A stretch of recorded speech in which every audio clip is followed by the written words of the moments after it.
मैं कुछ भी कर सकता हूँ, that kind of imagination. But his work has actually been quite incredible in the way that he has influenced architects that range from Alvar Aalto to many of the architects who are practicing in India today. When I was studying architecture at LS Raheja School of Architecture, there were not that many books on Le Corbusier as they were on Frank Lloyd Wright. Frank Lloyd Wright was our so-called god that we kept kind of looking to, especially in the way that he's made his drawings. So we'll be talking about Frank Lloyd Wright today and looking at some of his work. And we are going to kind of do the thing about this course is that rather than looking very deeply into one building, what we've decided to do is lay down a landscape of his work. So we'll be running through his work right from the beginning phases of his career, right up till the end of his career. And we'll be in many ways trying to think about how those transformations and why those transformations actually occurred. But before we kind of get into Frank Lloyd Wright itself, let's just look at the myth of America itself. America as a country, as you all know, is a relatively recent land that was quote unquote discovered by the Europeans. And after that discovery of America, there was a gradual movement from the eastern coast of America all the way down to the west. And this idea that there's this wild landscape to the west and civilization is going to come from the east and is going to kind of gradually move through across that landscape is an important founding myth of America. It sets up the sort of heroic imagination of America as this landscape that needs to be tamed, and European civilization is the one that's going to tame it. America is also, the place where the first sort of great declaration of independence happened, where it made that statement that said that all men are created equal. So it's also the place where a certain kind of modernity, a certain kind of imagination of who we are as modern people, all free, all equal, no matter where we are, that is born. You have this map, for example, in 1803 is what is called the Louisiana Purchase that you're seeing on the left side. What the Louisiana Purchase is actually the entire land of Louisiana that you're seeing in blue, deep blue on the map, was actually French territory. The Louisiana Purchase meant what was called the United States bought that entire land in 1803. So what has happened across the time is that what the United States have gradually taken over French land, as in the Louisiana Purchase, and then Mexican land, or also Spanish land further west, which include California, etc. So across the 19th century, you have the gradual movement of the United States more and more and more towards the western coast. And this was often enabled by certain kinds of acts that were put in place by the United States government. One of the famous acts is what is called the Homestead Act, and that was in 1862. So if this is can you all see my cursor by any chance? Yeah. If this is 1803 when the Louisiana Purchase happens, 1864 is somewhere here, in the middle of the Civil War, where you have this Homestead Act that comes in. And this Homestead Act is a very curious thing. It says that a family can go and claim almost any land and saying that it's theirs. Okay, all they have to do is maintain it for 5 years by building a home, make sorts of improvements, and farm it. And if they were able to do it for 5 years, the land was automatically theirs. So the question here is, whose land was it before that? And the answer, of course, is that it was land that belonged to the Native Americans, who were considered who never had this imagination of property at all. So America in many ways is built on land that is stolen in some ways from Native Americans who once inhabited this land. And the Native Americans were later then kind of marginalized and put in what kind of gated communities called reservations. And this idea of the white man conquering the landscape becomes a very important myth for the founding of America.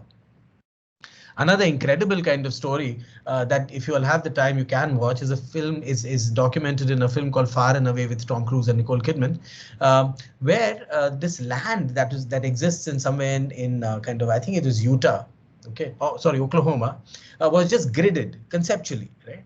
And then kind of immigrants from the East Coast literally raced for that land. It was called the land run. They got inside their wagons and all they had to do is get to the land and stake their claim. And then that land was theirs, provided they, of course, maintained it for 5 years. So you can imagine the way that this idea of going west from the east becomes such a founding myth about the America itself. And what is the kind of landscape that people meet when they are coming into this world? They meet a landscape that is extraordinarily beautiful. Natural landscapes, flat lands that are reaching out into as far as the horizon can see, mountains that are kind of rising into the sky. These are photographs by a photographer called Ansel Adams, done in the mid 1900s, 1940s, I think. And this is, of course, Yellowstone National Park that happens, Yosemite, sorry, National Park that happens on the West Coast. And this overwhelming scale of these of these landscapes is something so there's always this sort of tension that's there, tension between the single man running across that entire landscape and finding himself in this incredible landscape, but also being able to conquer it, or in other words, make it his own. This is what comes to be called manifest destiny. And America is built on this idea of manifest destiny. So it is imagined that it is the white man's destiny to conquer this land. The land exists for the white man to conquer. This is an interesting painting made in 1872. We are able to see the ways in which the white woman bringing civilization is moving from the East Coast to the West. Okay, bringing the railways, bringing civilization, bringing more white people to farm the land. And actually, in some ways, the Indians are being chased away by that person, right? So there's that imagination that is very much at play. In the distance, you can see, I think that might be New York City. That's there at the back on the right. So this kind of mythology of man and nature, and man as somebody who's emboldened and empowered to conquer nature, becomes so important to many poets who start writing about it. And one of the great American poets, writing in 1855, a few years before that Manifest Destiny painting, is Walter Scott's Leaves of Grass. Shirish, tu mute war za rahe. It's Sorry. Yeah. Sorry. Yeah. Um, Here you have, for example, his poem, which is called I Sing the Body Electric. And in this poem, you're able to see the romantic imagination of man and nature, civilization and man, as man as something that is brutally connected romantically to nature through his body. Look at the words. I sing the body electric. The armies of those I love engirth me and I engirth them. They will not let me off till I go with them, respond to them and discorrupt them, and charge them with the charge of the land. Right. So look at number 2. The love of the body of man or woman, box account. The body itself, box account. That of the male is perfect and that of the female is perfect. The expression of the face, box account. But the expression of a well-made man appears not only in his face, it is in his limbs and joints also. It's curiously in the joints of his hips and wrists. It is in his walk, the carriage of his neck, the flex of his waist and knees. Dress does not hide him. The strong, sweet quality he has strikes through the cotton and the broadcloth. To see him pass conveys as much as the best poem, perhaps more. You linger to see his back and the back of his neck and shoulder side. And then there's that of the woman. So as you can see, there is a way in which the physicality of the body, its nakedness against nature, its beauty is compared with, like, is seen as something that belongs naturally to the world. As much as there's an awe with respect to the natural landscape of America, there's as much of an awe to the very idea of this body that is able to kind of go and feel that land, to be aware of all those sensualities that land provides. This is extremely important when one thinks about Frank Lloyd Wright's work, and we'll come to that a little later on. Okay. But this idea of this man conquering is, of course, most kind of exaggerated in the great American genre of films, which is the Western. I don't know whether you guys have seen Westerns, but The Good, the Bad, and the Ugly, or these famous Clint Eastwood films, are very representative of the Western. And one of the important kind of filmmakers who made many Westerns was a filmmaker called John Ford. And this is a classic film. It's usually in the top 10 films ever made. It's called The Searchers. I'm not going to tell you the story of the film, but look at that. Look at that image, right? A vast horizon as far as the eyes can see. Two men with their guns looking out into the horizon. Whom are they trying to kind of capture? I presume it's going to be Indians whom they want to save civilization for.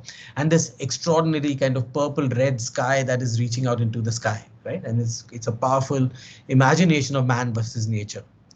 In the film, there is a home that is somewhere in that landscape.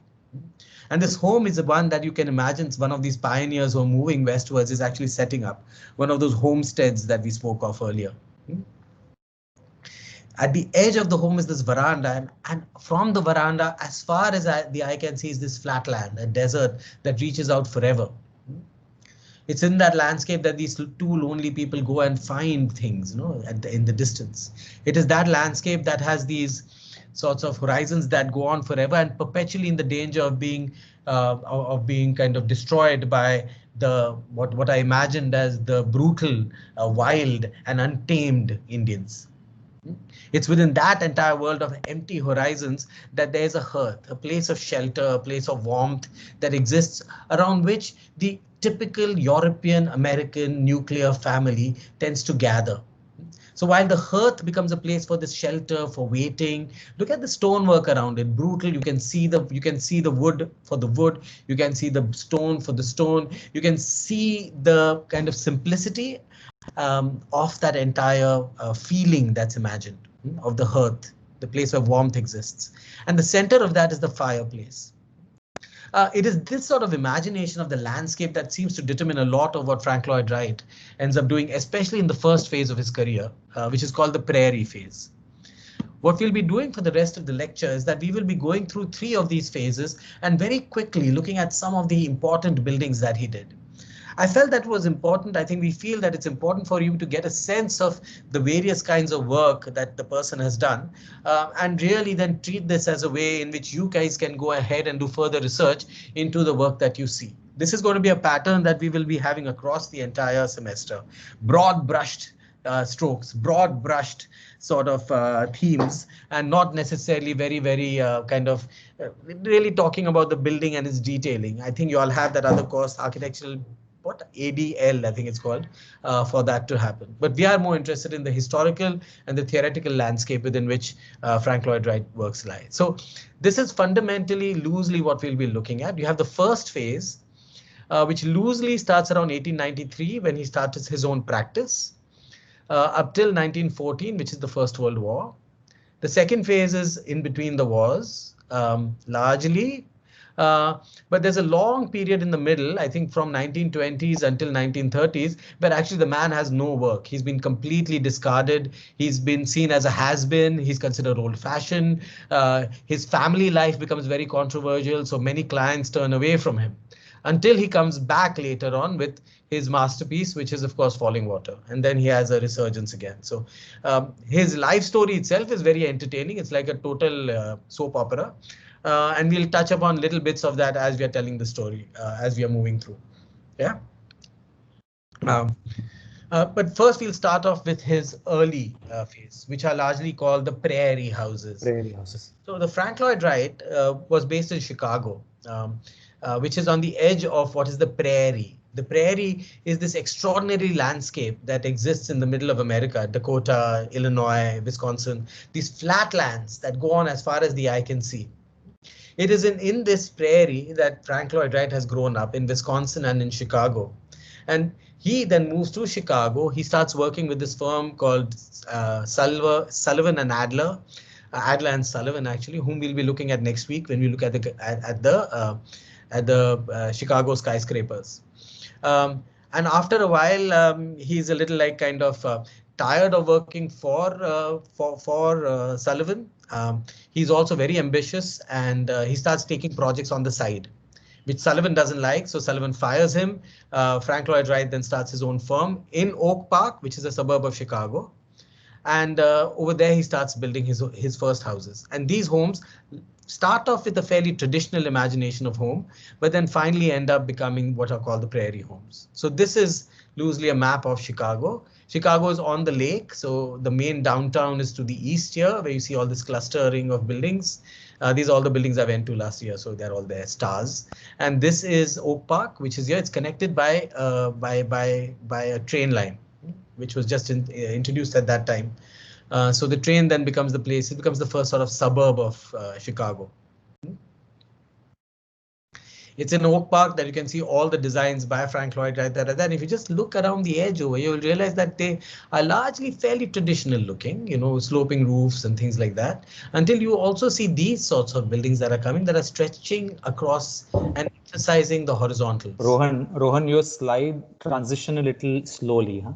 So okay, fine. Yeah. But it's there now, right, love? Yeah, okay. Huh? But one of the most famous of the Prairie Houses is also built in Chicago, but it doesn't exist within Oak Park, which is to the east. It exists south of downtown Chicago, also in what was once a suburb, but is the University of Chicago campus today, and it's called the Roby House. I believe you all might have seen the Roby House at some point. It looks a little like this, right? Long horizontals that reach out into what I presume was a prairie landscape. So the building literally grows from the horizontal planes as the series of sharp lines running parallel to the ground under which people are living. And these horizontal planes are squat. There's no real tall space. Everything is kind of low rise, felt down. There are actually things that happen even below ground. Everything is kind of held very much tightly within the scale of that. And that is apparent when you look at the plan as well. The plan is an interesting plan. This is the lower floor plan at the bottom. You come inside here and then you rise up. The basic plan of the building consists of two bars, thin bars that are parallel to each other, sliding across. And the thing that connects the two bars lies here, which is at the center as this thick sort of core. And that thick core, if you remember the searcher's home, is the hearth or the fireplace. It is the fireplace then that seems to be the center upon which all the family is supposed to gather. And when they gather inside there and they turn away from the hearth, there is almost nothing that is supposed to separate the inside and the outside. There's glass that wraps all around the living spaces. So when you're within the hearth, you can also still get a sense of this space within that is shooting out into the landscape outwards, creating terraces, creating kind of porches that then kind of cascade down into the landscape. Um, this is the primary living space that you have here, the living and dining. The hearth is in the center, and this bar houses the kind of service spaces. So there are service spaces to the back, serve spaces to the front, and you have kind of 3 bedrooms that are there upstairs. It's a very small house really, but absolutely stunning. You can see that in the section, right? This is the billiards room below. This entire thick thing that you're seeing at the center is actually the fireplace and the hearth. You can see the chimney up here. Look at the height of these buildings. It's very low, and over and above that, look at the way that the edge is. There's a cove here. There is a window here. There's another seat here. So even that short plane is further divided horizontally into many horizontal bands. That gives you the impression from even within that this building is about like kind of, is about like kind of your eyes are being moved outwards into the horizon. Some images of the Roby house. Look at the way, for example, the windows work as bands. They don't work as one window, second window. They work completely as a band, even though they're made of many windows. So there's a way in which all of these are coming together to form more horizontal spaces, rather than giving the impression that they're okay, this is a composition of windows as such. The same thing even as far as, of course, the way that the brickwork is laid. If you look at the way that the brickwork is laid, it definitely emphasizes the horizontal more than the vertical. So it feels like all these bricks are actually zooming parallel to the planes of the roof.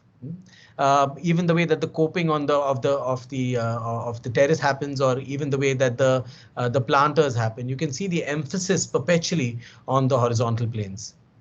Yeah. And you have these cantilevers. Planes are not hard at the edge. They move downward. They are kind of serrated. So you can think about these as literally thin planes that are floating into the sky. This is the within. You can see the cove again. It's kind of crunched on top, more horizontal bands that kind of further emphasize the horizontality. Even the carpet moves in the direction that is moving towards the movement of the walls. A sunken courtyard within which there's a the billiards room is where you enter from here. And this is the stair that takes you up. One of the incredible things about this house is actually, of course, the fact that Frank Lloyd Wright was a little OCD kind of. He wanted to design almost everything. He had these ideas that even the women who use the house should be wearing very particular clothes and should be sitting in a very particular way on a very particular chair that he had designed. So he had this thing, and if you remember from last semester, this idea of the total work of art, the Gesamtkunst work. that we had a conversation of when we were looking at the Vienna Secession. This idea that one needs to kind of design life, not only design buildings. Everything needs to have kind of a design idea to it. The corner window, again shooting out into the landscape, and beautiful stained glass patterns that are there on the wall. More drawings of the road. These are the kinds of drawings we were very inspired by when we were looking at when I was studying architecture, because these were the drawings that were presented to us as the kinds of architecture that we needed to be building. A little later on, Frank Lloyd Wright was gifted a piece of land by his mother in Wisconsin, and he built his first house there. His big kind of suburban house there. It's called Taliesin. Taliesin East is what it ended up being called. And it does a very similar thing. It's again kind of literally growing out of the land. It doesn't sit on the land. It literally takes the horizontals or the contours of the land and cascades down there like a series of roofs and terraces that are meeting the ground. You can see similar ways in which the window is denied and you have bands of windows that instead make entire deep shadows that emphasizes the horizontality. Some more images of Taliesin Taliesin East, sorry, and you can see it kind of as being integral to the way that the land itself is, including the way that the stonework from the ground is actually lifted into the stonework of the walls. This is the plan of Taliesin. Again, you can see the thinness of the building. The thinness of the building, that scatteredness, the way that the open space is directly integrated as part of the architecture, where you have these verandas and these loggias. This is the way in, by the way. And you have this workroom, because they used to work. It was also an office space. And it kind of stretched. The building is stretched out so that it kind of is literally embedded within the land. And behind that, you have the entire woods that also rise up. Yeah. Similar kinds of ideas as Roby House, except in a much larger scale. At the same time, he also built another extremely famous building in Oak Park. Wright belonged to what was called the Unitarian faith, and it believed in like a one humanity, and he built what was called the Unity Church there. Here you can see the building from the outside as against the Roby House's horizontals. This is muscular, heavy, and it has hardly any windows at the eye level that you can look in. Everything is clear story, light is coming in from the top, and this literally is a space of concentration looking inwards. And that is apparent from this plan. So you come in from the bottom here, you come to this terrace, you come into this loggia, and the loggia then divides this building into two very clear parts. There's a public realm on the right side, this long bar with a Sunday school. There's a kitchen, there's all this stuff here. And on the right side is the actual prayer room. And the prayer room is almost a completely symmetrical object that is then placed there. Right? It's apparent even in the section. Can you guys see the section, or is it still a little hazy? Okay, I think it's come now. So here you see the now it's there. Yeah, the loggia. This is the loggia in the middle. You go to the right. This is the community space on the right, and on the left is where you have the really complex section of the actual prayer room. And what's really interesting here is, of course, the kinds of ways in which the scale is constantly changing. Taller spaces, lower spaces, literally crunched spaces, suddenly larger volumes, little kind of spaces on the right with little steps to sit on so that you can see the person at the pulpit. You'll see these images even in the photos I'll show you a little later on. This is the main entrance. This is the loggia. Above it, it says for the worship of God and the service of man. This is the prayer room itself. Look at the way that where I am right now is very, very kind of, let's see, scaled down, while you have the large space up above with the clear stories coming in directly at the top. Again, everything is detailed, light fittings, railings, every single detail has been thought of and follows the pattern that follows the aesthetic also that Wright has imagined for the whole building. This is the corner detail. And you can see the sort of arts and crafts influences that we had here. You have a very kind of wooden, handmade nature to the entire architecture that is much part of this aesthetic. Another building that he does in the earlier years that actually follows a lot of the Unity Temple's imagination is what is called the Larkin building. The Larkin building is his first really large public building, built in 1903, and it's an office building. And over here too, you see the fact that it seems like a large dabba, like a big fat volume that has been placed, like sitting over there with little windows that actually are puncturing it. Look at that monumental entranceway, huge columns that are forming this heavy edge that's sitting there in brick, and this tiny door that through which you enter, and you have of course a symmetrical entrance with these sorts of globes at the center. And inside you have a similar imagination like the Larkin, like the Unity Temple, a large volume with an open office that runs right at the center. Look at the fact of the way that this entire thing is arranged. You have two people and one secretary in the middle. Everyone can see each other. There's a sort of open office imagination that's part of it, and light is coming in from the top. Okay. We will see this imagination of an office building come back later on in one of his great masterpieces, the Johnson Wax building. But here, of course, you are able to see the central, the plan itself. It's a straightforward plan, wonderful grid with kind of rhythms of columns that run across, and the plan and the services, etc., kind of at placed away from the edges and in the corners. So the four towers that are there, those house the actual staircases. Later on, you'll see Louis Kahn actually also do something like this in his work.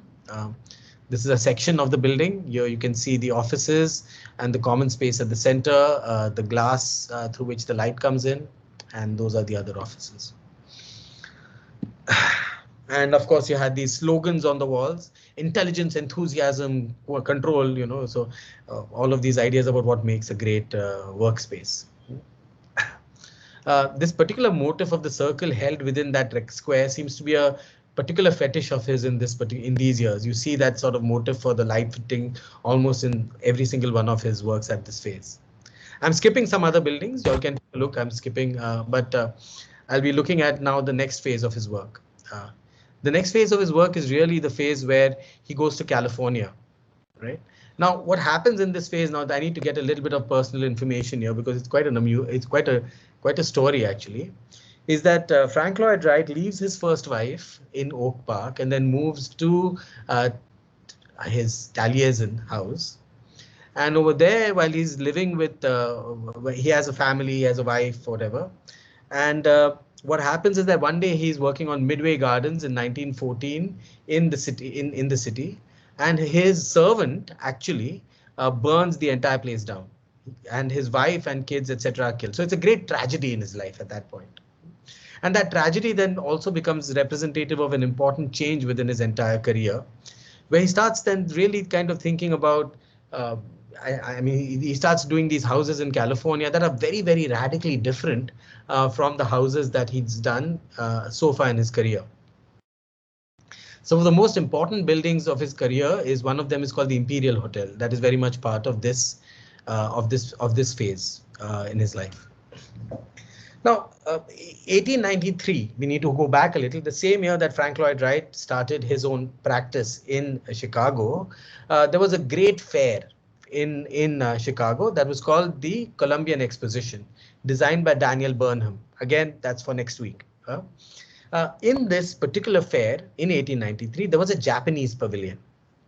The Japanese government had just opened, Japan had just opened out to the west, and a pavilion was built in Chicago that showed the work of Japan. And Frank Lloyd Wright went there. And that was an obsession that he had with Japanese architecture that stayed with him for the rest of his life. So a lot of times people are, in a lot of ways, even his Roby house and much of his later work is very deeply inspired by Japanese architecture. Even today, when you go to his house in Chicago, on the walls, you'll find prints of Japanese, like this. These are photos, prints of artwork that are there. He used to be a collector. So he also traveled to Japan, I think, in the 1900s, and was deeply inspired by that architecture. He got an opportunity to design a hotel in Tokyo called the Imperial Hotel. The Imperial Hotel, and this is the building itself. And you can see that its influences are kind of strange, right? At one level, it seems it's got this really kind of classical plan that looks like this. It's very symmetrical, 3 wings, large central room, large central public spaces, 2 wings on both sides with all the rooms laid down like a line, and you have a garden at the front and a garden at the back. Very symmetrical, very classical. But at the same time, you have all these kinds of ornaments and motifs that are not American. They seem to kind of come from some Mayan civilization or part Japanese civilization. So there's a sort of eclecticism of ornament and a lot of fun with it if you think about it. Like, look at this crazy stuff, like all these balls that are rising one over the other to make a little tower. Within this entire thing, look at the fanciful ways in which the interior has been organized. The octagonal tables, the chairs, all seem to evoke a completely sort of international, eclectic sort of imagination for what architecture can be about.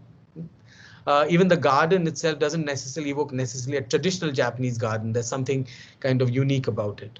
These are some drawings of it. Almost immediately as soon as the building was built, there was an earthquake in Japan, a very bad earthquake that most of Tokyo was completely leveled, that you're seeing on the left. And one of the only buildings that was left standing was actually the Imperial Hotel. And that event gave Frank Lloyd Wright an incredible amount of international fame. The fact that he was able to build a building that was so extraordinarily engineered that it could in many ways withstand the devastating earthquake. Here you have a photograph from that time that shows the devastation. At the same time, Wright has moved and is doing a lot of houses in California. And California is no longer in the prairie plains. It's in the mountains of California, overlooking the Los Angeles Valley. You have these rugged mountains, Yellowstone, that's very much part of that entire landscape. And in this, he comes up with a new language of architecture that he calls the textile block houses. Now, these textile block houses are actually, I mean, they look like what they sound like. They are made out of these blocks that literally kind of have surfaces on that have ornamental sort of motifs on all sides that just literally cover the entire building like it's a fabric. Far away from the long horizontal plains of the prairie homes, here instead you have monumental walls that are coming up. Away from the sort of string-like windows that you have within the prairie houses, you have punched-in windows, very much kind of breaking that entire volume. This is a house that's called the Millard House. But if you look at the plan, they continue to have the hearth at the center. You see the fireplace here at the center, and the rooms enclosed and the living spaces enclosed around them. So the hearth continues to be the center. Again, the Millard House that you are able to see here. This is another famous house that's called the Hollyhock House. All of these houses being around Los Angeles became sets for many Hollywood films in the 50s and the 60s. So very often sometimes when I'm watching a film, the other day I was watching Beverly Hills Cop from the 1980s. I was like, arre, Frank Lloyd Wright again, you know. And it was actually this house called the Ennis House that was very, no, sorry, was it Ennis? It was the Ennis House. That is part of, a lot of FLW and Richard Neutra. Yes, I've been watching a lot. Yeah, so look at the monumental nature, Mayan, kind of nature of these buildings. The canted walls that look like they're made out of masonry because they need to kind of go up. Look at the way that the entire composition is a series of these cuboids that are held together really tightly, and the surface is literally like a skin of three different kinds of tiles. A plain tile, one kind of tile that's here, and another kind of tile with a deeper recess that's there. Ron, this is also on the stage, the period when Art Deco is really really at its peak. Okay, so a lot of the things that are happening in the city centers, like if you go to Chicago as well, but even in other places, there is a lot of the sort of this kind of decoration with sculpture as part of architecture, and I think this period marks that stage for him. Yeah. It's also a time when the Hollywood is really kind of making its impact within Los Angeles. So you have this entire idea of performance and style and, internationalism that is very much part of that landscape. And here, of course, here you can see the Los Angeles skyline in the distance and the Ennis House looming over it. Right? More images of the Hollyhock House. The plans, Y'all can take a, I put them there, but I think it's important to know that one has to study these plans uh, with a little more detail to learn things from it. But we can't do that with it. It's not within the scope of this particular series of lectures. I would suggest that one takes this as something that one does because one is interested. All right. Um, So this is the second phase that we are looking at. We now kind of come to his later work. What happens after this phase is that, like I said earlier, his personal life goes through lots of controversy. His love affairs, his marriage, there's a lot of controversy around it. People find that he is old hat. It's the post-war period kind of has many new ideas that are emerging, and many new architects seem to be coming to the forefront. And Frank Lloyd Wright becomes effectively like Purana. It's in this time that he's encouraged by his new wife to start really writing utopian stuff, writing his ideas down. And he starts writing these down. And he comes up with his imagination for the ideal city, which is what ends up being called Broadacre City. In books, that is called The Disappearing City, etc. He also kind of starts a fellowship, and I'll talk about that when we get there.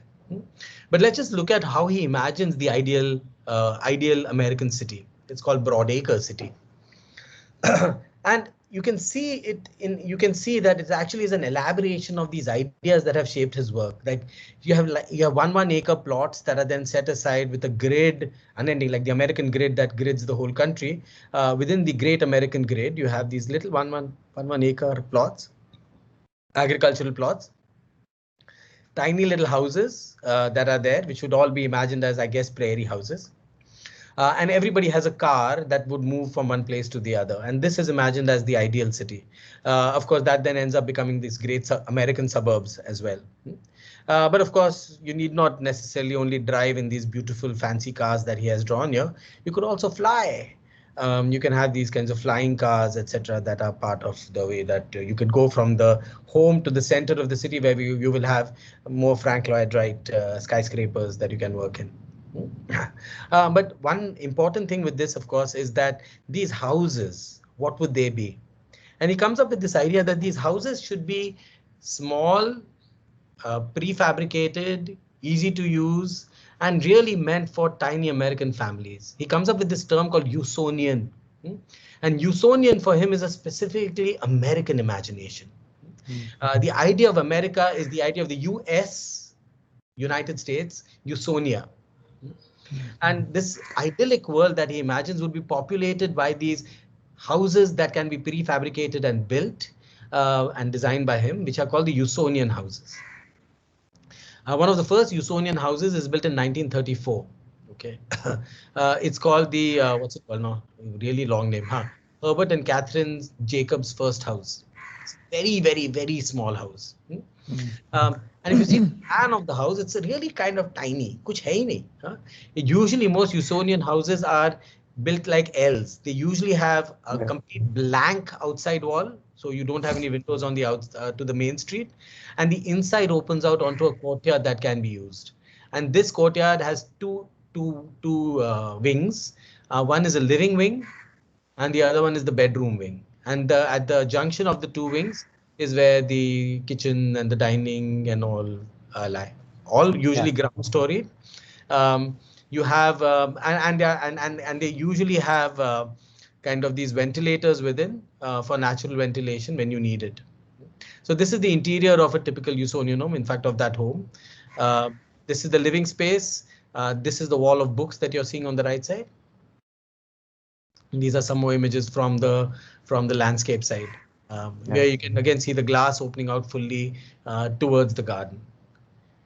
Shirish, you wanted to say something about this? Yeah, no, I'm just because I find his Usonian phase to be particularly interesting because it also is very close to the period of Great Depression. Okay, and the fact that, for example, in case of the Pope Legge house, which is also a Usonian house, a very tiny house, Mr. Pope, who wanted the house design, came to him, and Frank Lloyd Wright actually said no, he will not design it. He wrote back to him saying that I want to have the same rights that the other rich people Mm. actually have, and that's when Frank Lloyd Wright actually stepped into doing a project like that, where he said that, okay, I will design everything for you, okay, but what's your budget? He had a budget of 5,700 US dollars, which he borrowed, and he was making only 50 US dollars per week at that time. Okay, so Mm. you're talking about a very tight budget within which you're wanting to give all those kind of pleasures, you want to call it, of a home that were imagined in the kind of prairie prairie sense as well, and a lot of tactics to sort of hold the wall on one side and open the entire house on the other side. The extended L as a way of extending that space. A lot of is as at play at these Usonian kind of houses.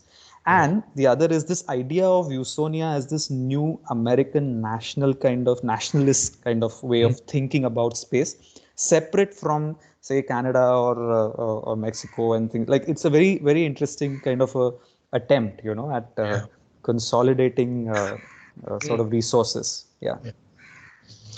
But it's in this phase, of course, that during these kind of making these tiny things, some of them are being built, some of them are not being built, that he gets one of his most famous commissions, and of course, that is Yeah. Falling Water, right?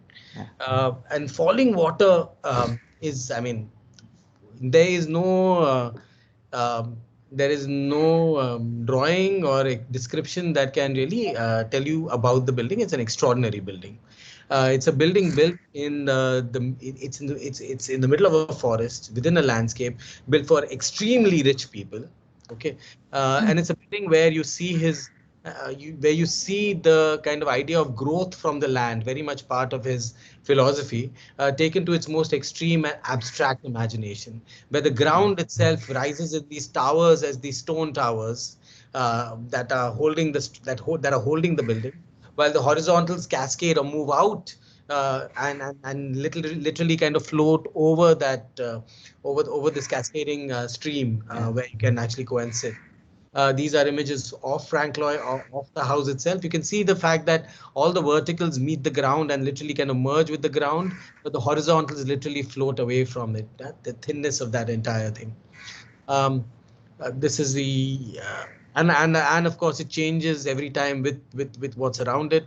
The landscape itself is constantly changing, and the house also in many ways begins to reflect that transformation. This is the section of the building.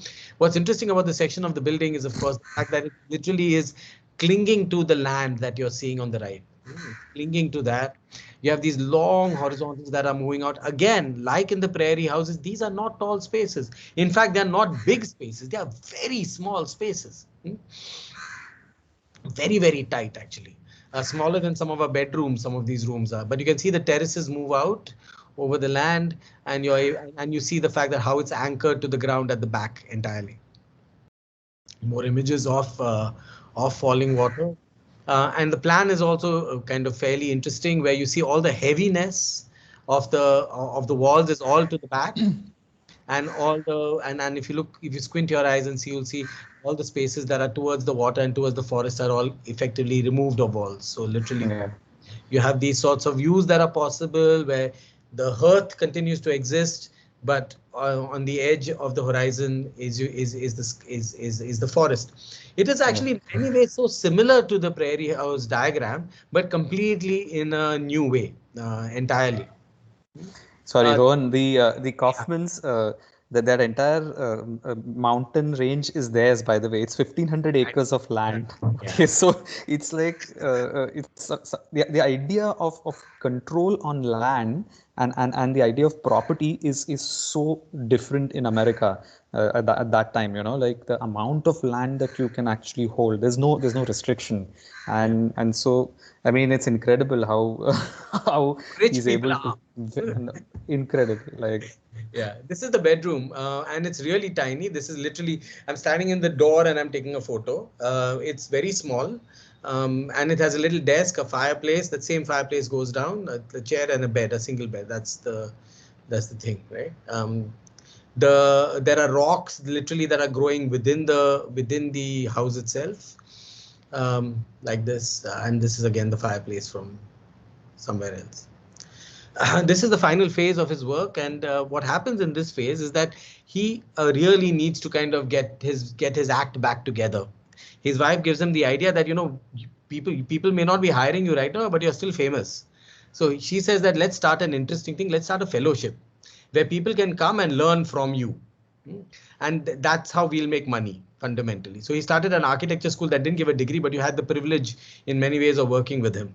And the man was a complete egomaniac. That is one thing you need to understand. And he thought that was natural, that everyone should come and pay and work for him. It would be the thing to do. To do that, they actually bought land in Arizona, I think. Okay, Arizona, is it? Taliesin? I think it's in Arizona. In Arizona, in the middle of the desert, and called it Taliesin West, as against Taliesin East, the house that he had in earlier, right? And in this, he built a studio and a school. The school continues to exist today as well. A lot of people do go and do sort of their internships and things like that within Taliesin itself. But again, over here, you see the fundamental diagram of a Frank Lloyd Wright building completely adapting to the rugged desert landscape of Arizona. Look at the heavy stone walls and the way that they are built. You're able to see the kind of almost, you're able to see the stone held together almost. These horizontals continue to be like lightweight roofs that are merely protecting you from the sun. The plan again stretched out to embrace the landscape. Similar kinds of ideas of the grid, this entire workroom opening out entirely on both sides to nature, a landscape within. You have some areas that are terraced as formal landscapes, and outside that you have this sudden kind of wild landscape that's there on all sides, right? Some more images of Taliesin. This entire the building was largely built by people who went there to study, right? So the idea was that as they are building, they are learning. They're building under the tutelage of Frank Lloyd Wright, and it's through that. So he gets the building, he gets free labor in some sense to build the building. This is the trusses that he has that are holding up the roof of the workshop that's there below. That's the workroom of Taliesin West. Again, clear story windows through which light comes in. This is the landscape around it. The landscape is also not manicured landscape.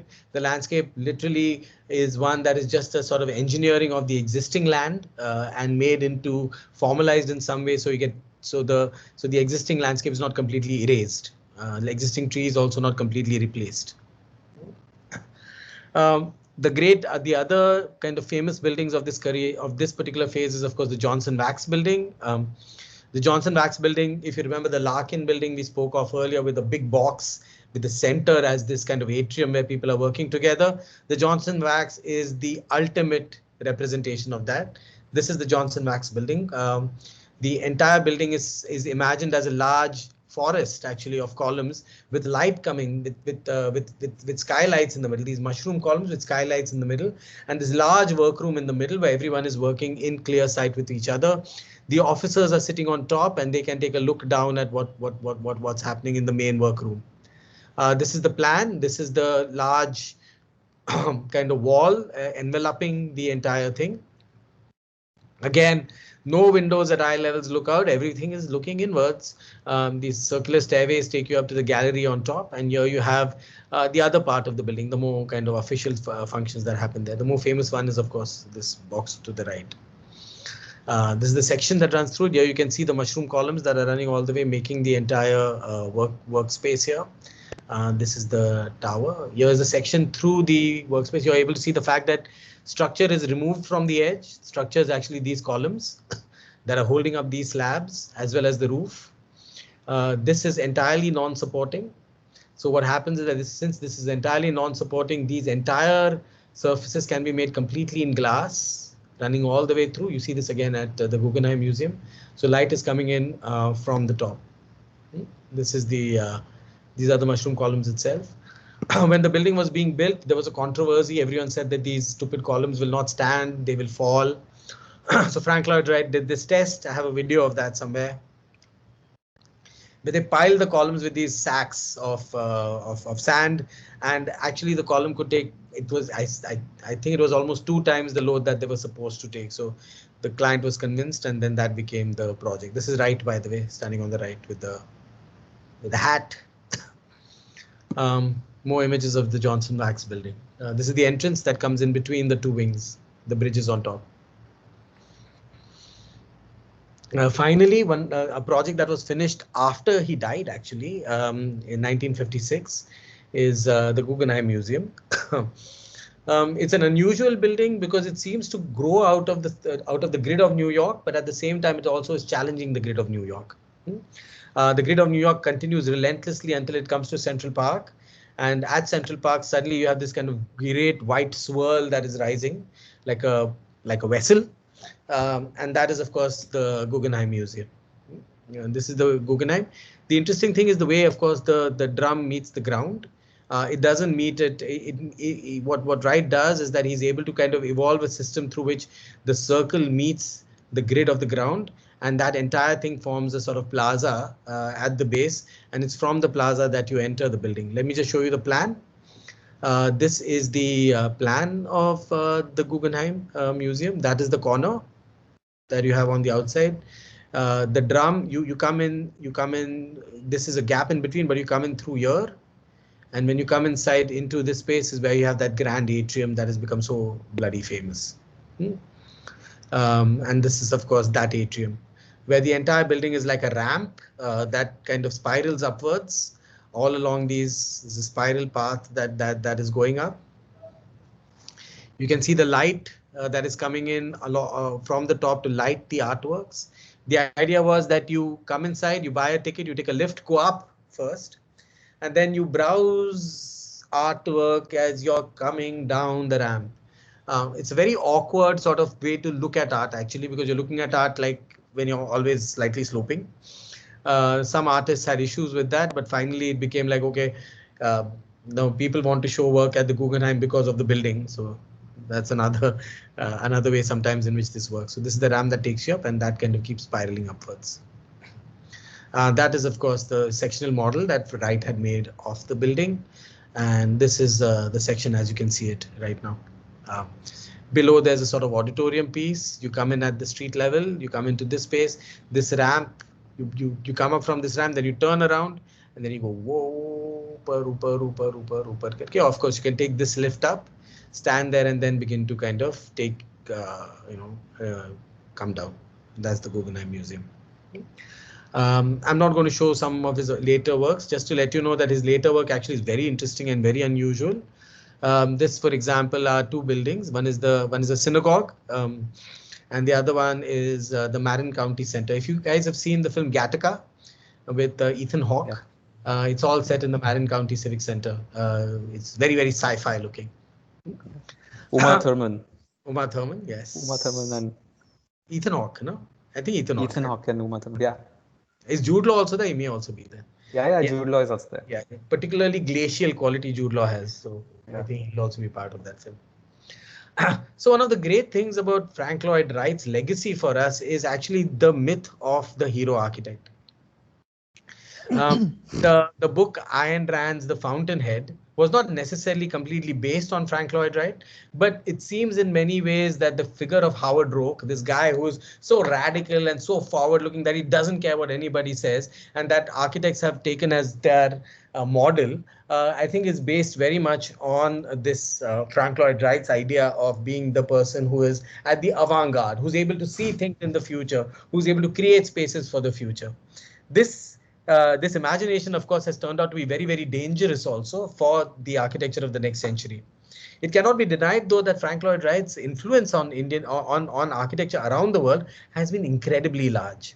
Okay. At Talliers in West was also a place where many architects from the 50s and the 60s and the 70s were trained. So his particular way of romanticism of land, romanticism of the hero architect, romanticism of what is called organic architecture is deeply embedded within architectural practice. These are two architects who both worked at Talliers in West and were very influenced by Frank Lloyd Wright, and both deserve their own sorts of lectures, which we can't do. So I'm just pointing them out to you as people you may want to kind of study further. Interestingly, both were single, both never married. One was confirmed homosexual, which is Bruce Gough, and the other one we don't know. Nari Gandhi was a Bombay-based architect. He worked at Talliers in West. He came back to India and he started his practice in Bombay. He had again extremely rich people as clients, including Daya Dawood, the guy who had Dawood shoes, and he built many homes for him in and around Bombay. There are some that continue to exist even in Bombay. The one that you're seeing on the bottom left is a house in uh, what's that place? South of Gorai ka jo beach hai na? Marve. It's in Marve. Marway. This is in Alibag that you're seeing to the north, and what you're seeing below is in Lonavala. So all of these sorts of weekend homes is what he designed. As an aside, we used to have parties in this home at in the initial years of KRVI, Nari Gandhi. So this house is where we spent some nights hanging around and drinking water. Is what we used to is what we used to do. It should be great fun. We used to have our serious academic conversations in Nari Gandhi's home in Marve. Anyway, that's another matter. The other one on the right is Bruce Gough. Bruce Gough is also a very strange, unusual architect, makes these extraordinarily weird buildings, very handcrafted, very much part of the land. And that actually is where the idea of the organic comes from. So the idea we hear of organic very often, yeah, building organic hai, wo building organic hai. And it's usually equated with the fact that we use some curls in plan or some swerves in plan. But it's important to think about the roots of the word organic. Organic actually means it grows from the land. And I think Frank Lloyd Wright's work across his entire career, I would even put maybe not Johnson Wax, but I would even put Guggenheim as part of that story, is an architecture that emerges from the particularities of the form of the site, of the experience of the site. His architecture is a response through buildings of that particular what is called the genius loci, that particular phenomenon that is existing at that place. Bruce Gough's work ends up becoming funky, strange, odd, little spaceship-like, what is called googie architecture sometimes. But it's also extremely influenced by Frank Lloyd Wright. Frank Lloyd Wright, this you have to remember that Frank Lloyd Wright's work from the 1900s to 1914. He also traveled to Germany in this time and had an exhibition there of his work. And that work also became very influential in shaping the work of Mies van der Rohe, Alvar Aalto, and many people later on. And we'll get to that story maybe a little later on. But that's it for today's lecture. Are there any responses? Shirish and Janella, would you like to add something? Shirish, especially, you're a FLW fan. Yeah. I mean, I've been to Falling Waters maybe 3 times because I mean, you go there once and you have to take every opportunity to go there. I find fascinating not just Falling Water, but he has designed 2-3 other homes around there, okay, which are also interesting. But this idea of customization of design for each of the homes, okay, his homes are a lot more about the interior environment that he wants to create, okay. And even the idea of the window and things like that is always to look from inside to the outside, you know. I find that very fascinating. It is only in maybe the Guggenheim Museum where the outside form of the building becomes the main kind of formal response to site and condition. Otherwise, if you think about it, it is always about the experience from within. That's my reading. Later works are different, like the Bet Shalom, the synagogue, for example. I think his attitude changes from private to public buildings. I think in public buildings, it's very much about the work. So even if you look at the Larkin or you're looking at the Johnson Wax or even the Unity Temple, it's pretty much about gathering, looking inwards. This is us as community. And with homes, it's about the distance. It's about horizons and about landscapes. You know. Yeah, I'm looking at Bruce Gough's these buildings, which are here. I've not seen the plans, but they seem to actually want to stand out of the landscape in many ways, you know. So whereas in FLW's case, even the Taliesin West, for example, is a building that really is is in the land, it's subdued very much. It is only from inside that you experience the building. So that's my that's my reading. Yeah. Okay. Any our respondents should say, yeah, maybe you've seen some of these buildings earlier also, right? In your other classes. Yeah. Shravan is saying something. Okay, I'm going to unshare this. It's okay, na, if I get out of here. Or Yeah. does anyone want to see some more slides out of the presentation, or should I just kind of stop this? Let them ask. Don't let it be. Let it This be. is Okay, we recording. can Huh? see the faces then. This is. Yeah, this is recording. You Yeah, guys this is can look at recording. this, and you can look at some of his other work also, and I'll just look at his other work basically. Go ahead, Shravan, Atharva, go ahead, please. Yeah. Atharva maybe first, and then Shravan. We'll always get to Shravan at the end. Huh? Okay. Yeah. So the main thing was about the Usonian homes, like what you talked about and what Shirish was talking about, how like the one side is a wall and one side is totally opening up to the landscape. So this is something which can be further seen into his followers, like this typical L-shaped and all the other characteristics can be seen in the works of Rudolf Schindler and Richard Neutra, which we revised them during our SEM 3 AD. So that is something like so ये इससे inspired था. We knew that like Schindler was working under FLW, but like we can see that parallels going through between their works. Yeah. It's interesting. Although, for example, Richard Neutra's, what do you say, aesthetic and language with material is very different. It is it's a lot of clear glass. Yeah. Also, Neutra is bringing the international style in some sense from Europe to America. So there's a sort of another influence also upon Neutra that is coming from pretty much the Bauhaus. There's that story. We'll come to that story, but it's a good point that you raised.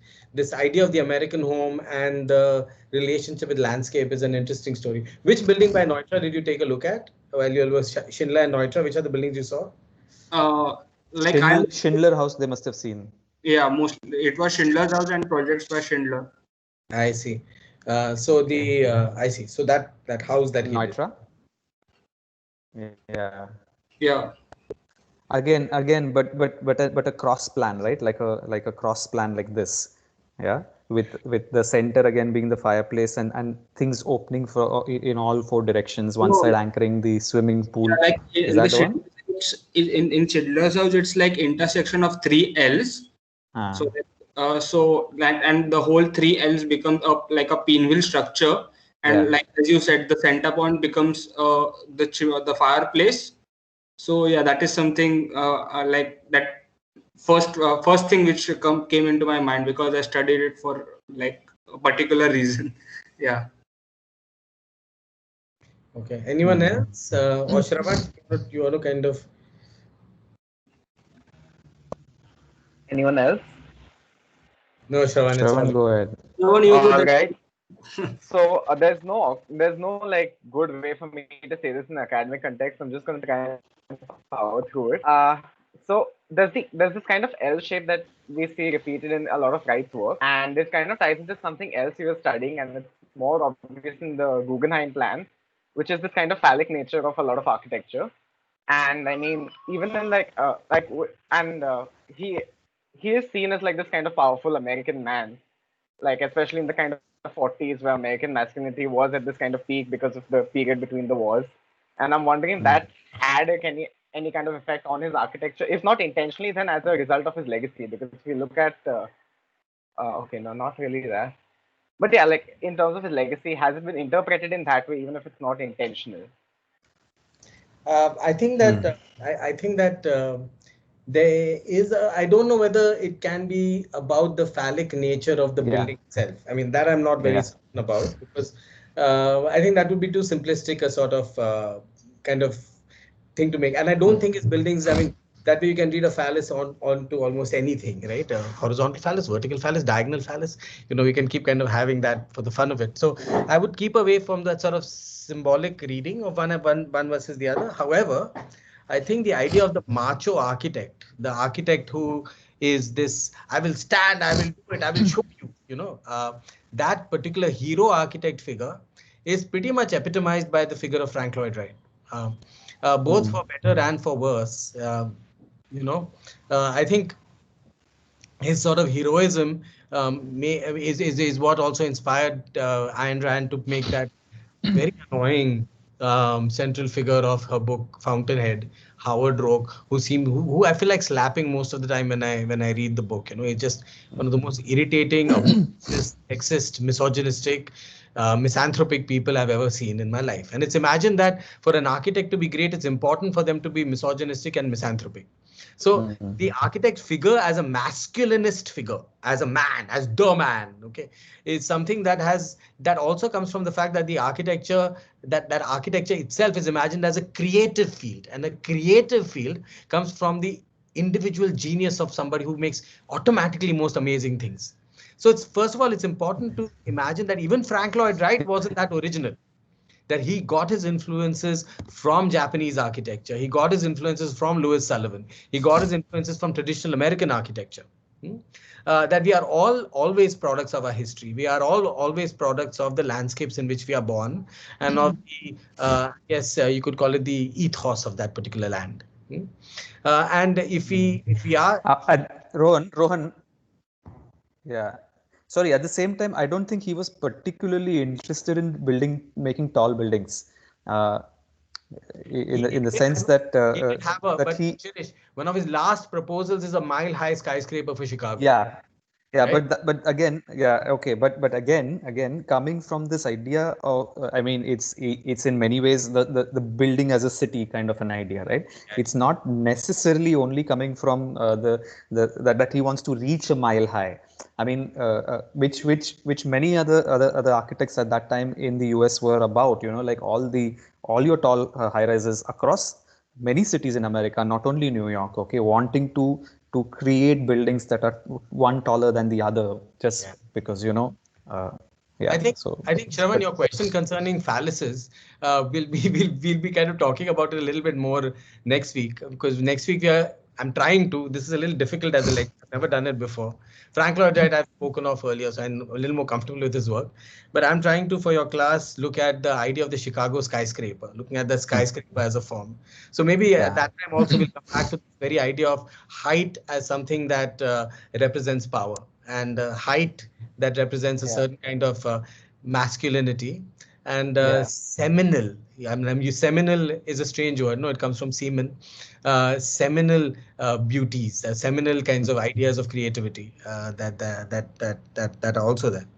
Yeah, but yeah, I think there is a certain kind of macho nature to Frank Lloyd Wright that has become part of the legacy of his story. And speaking of Chicago, actually, was Frank Lloyd Wright kind of, because Chicago architecture has been kind of mythified in pop culture as like a architectural hub of the Midwest, kind of a contrast to Seattle's like Pacific Northwest architecture. So was Frank Lloyd Wright like the kind of pioneer of this Chicago's history as like an architectural wonder? One of them. Chicago, actually, the thing about Chicago is that we'll talk about it next week in a little more detail. But yeah, Frank Lloyd Wright did work with one of the most important Chicago architects, Louis Sullivan. And at that time, Chicago did build a lot of these incredible skyscrapers. And that then becomes, so we very often, especially before we join architecture, we assume architecture to be skyscrapers, not tall buildings, like making of so in many ways that the architecture of Chicago becomes representative of a certain kind of capitalism and architecture or of capitalism. Chicago and New York, these are the two cities that grow at that time. We'll be looking at Chicago, and might take, if I feel like it, a little diversion into some of the New York buildings next week. I'm trying to build that. It's a little difficult for me because it's new and I'm not very comfortable. So it'll be a little iffy, but we can try it and see how it goes. Thank you. Sure. Okay. Have you all seen Frank Lloyd Wright's work before? Some of the other respondents. Oh, yeah. Guys, we had identified 4. Aparna, Yeah. you had seen So, FLW's work before? like the ones we've been shown, not really apart from the ones that we were shown. So I never really saw these works. The one thing today, at least I noticed across his plans was that they're never really simply rectangles but are broken up vertically and horizontally. They're using L shapes or rowered ceilings. So the interior, it's like it flows from one interior area to another rather than it being rectangular boxes. So one space introduces another space rather than as we move through them.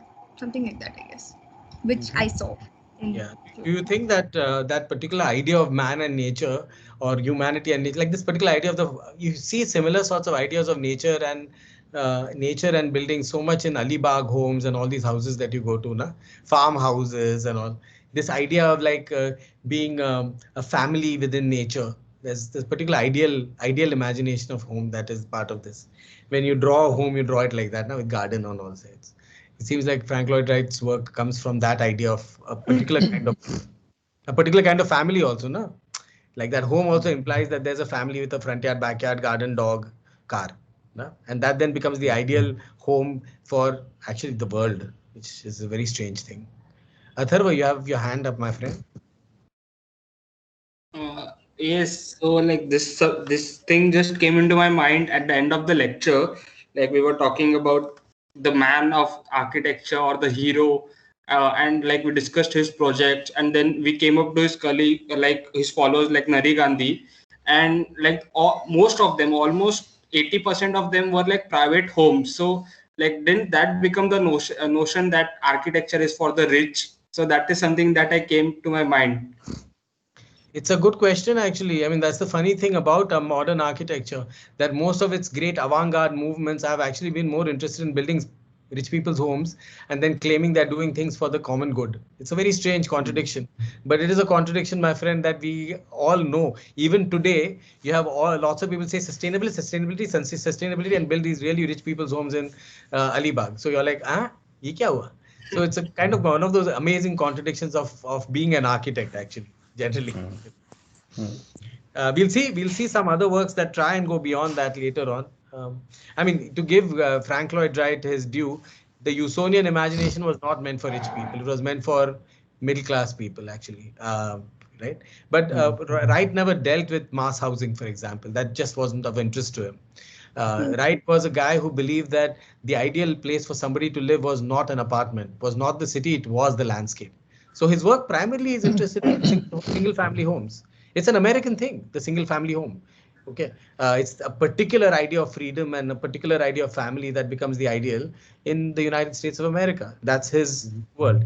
He's not interested in post-war housing. I don't even see him vaguely thinking about that as mass housing. He sees that these cute little houses he can build in gardens, Usonian homes, very nice. But Rohan, we have to also understand that the First World War never affected America That's at so all. true. Yeah, Okay, so the war never really reached America. Okay, till the World Trade Center came down in quite or the Pearl Harbor kind Pearl of Harbor. bombing. Pearl Okay, Harbor, yeah. so those are the only two moments when the land has been threatened in any ways, right? Through this idea of war, and I find that and then that kind of arrogance, okay, and the way this move to west of running and occupying lands just by virtue of Being just American. being American, like white American, okay, Yeah. and disallowing people who actually perhaps would have been on that land, people, animals, everything. Okay, so there is a certain control of nature that the American kind of dream sort of allowed. Okay, and I find that quite And fascinating, and it continues. yeah, it continues. Even when you think about the fact that they think that they're bringing democracy to Yeah. the Middle East or bringing Yeah. democracy to countries in Africa, I'm like, Yeah. democracy तेरी माँ का है क्या कि तू ला रहा है? होता कौन है? It's a strange kind of arrogance that they have, really. Yeah, yeah, quite literally. Very much. And the unfortunate thing actually for us is that we also seem to have imbibed that as a natural state of the world, that the Yeah, West or the American West knows better than we do. They will bring yeah. progress to us, and it's something so deeply embedded in us as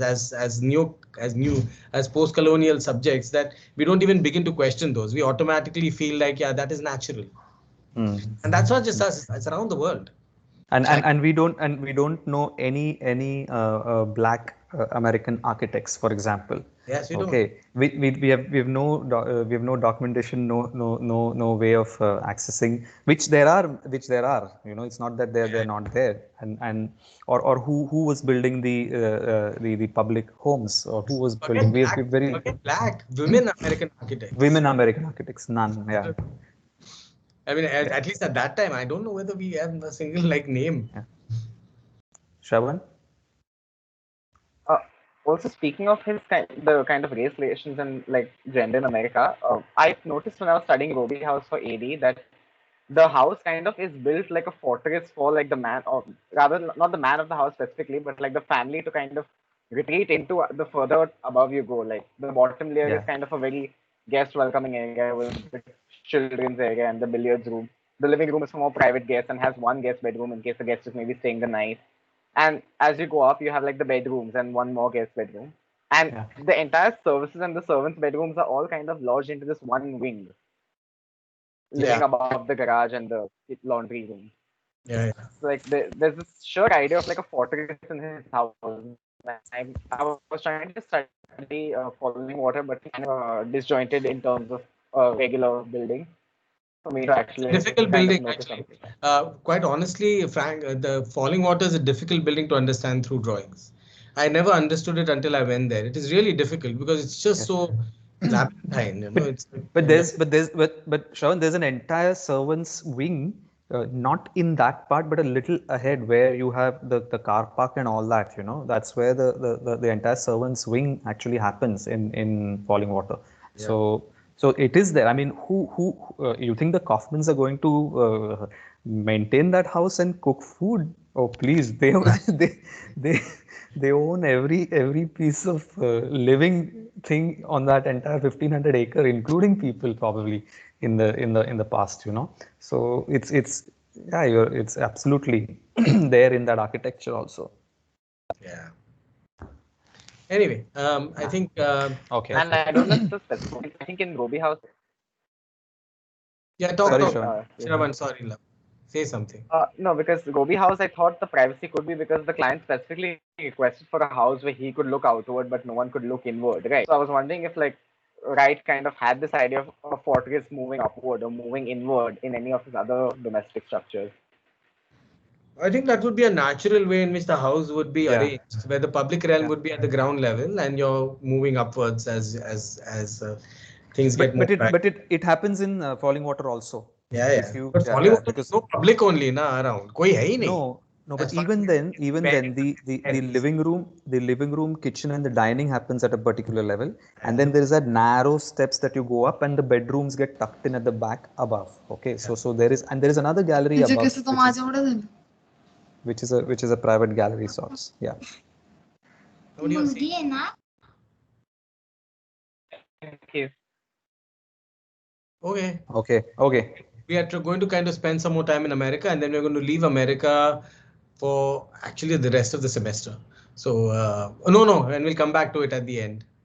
When we come back to Richard Neutra, we'll be talking Yeah. about international style at the end of the semester. Actually, the last lecture of the semester will be back in America. Next week, we will be experimenting with thinking about the skyscraper in Chicago. And then we'll go back to Europe, spend some time there, and then maybe come to India and Bombay specifically for the rest of the semester. Okay. We've actually kind of been fairly disappointed with a lot of the blogs